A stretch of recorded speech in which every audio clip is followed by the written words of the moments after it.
रात का अंधेरा लंका की धरती कांप रही थी। आसमान में बिजली चमक रही थी।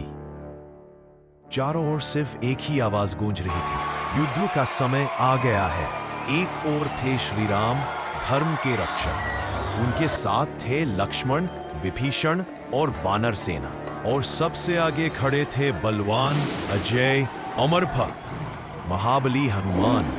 दूसरी ओर था दहाड़ता हुआ रावण, 10 सिर, 20 भुजाएं, हाथों में भयंकर अस्त्र। उसकी आंखों में सिर्फ विनाश का नशा था।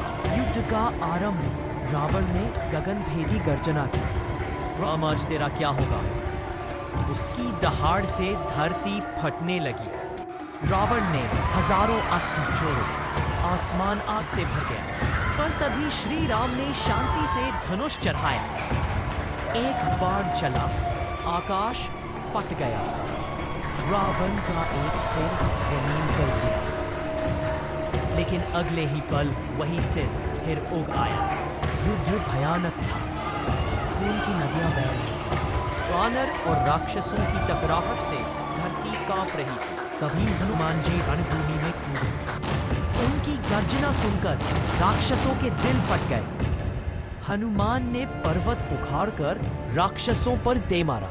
सैकड़ों दानव चीखते हुए मौत के अंधेरे में समा गए।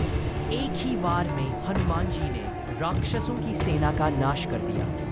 रावण ने क्रोध से गरजकर हनुमान पर प्रहार किया। उसका गदा हनुमान जी के सीने से टकराई, पर हनुमान मुस्कुराए और पल भर में रावण की गदा चकनाचूर हो गई। हनुमान जी ने दहाड़ा, रावण, तेरी हर शक्ति व्यर्थ है। जब तक राम है, तेरा अंत निश्चित है।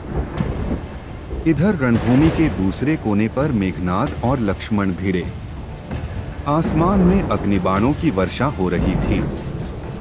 घंटों के भयानक युद्ध के बाद लक्ष्मण ने मेघनाद का सिर काट दिया। रावण की हृदय विदारक चीख युद्ध भूमि में गूंज उठी।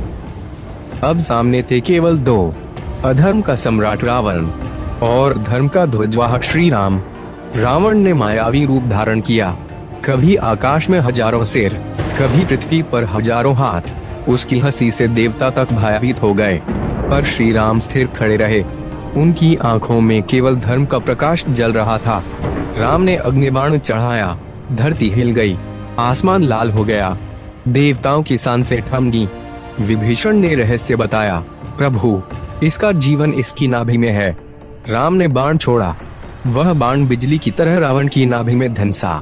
क्षण भर में रावण की चीख ने आकाश फाड़ दिया। उसका विशाल शरीर पर्वत की तरह धरती पर गिरा। लंका कांप उठी, समुद्र की लहरें उफान पड़ी और उसके 10 सिर सदा के लिए मौन हो गए।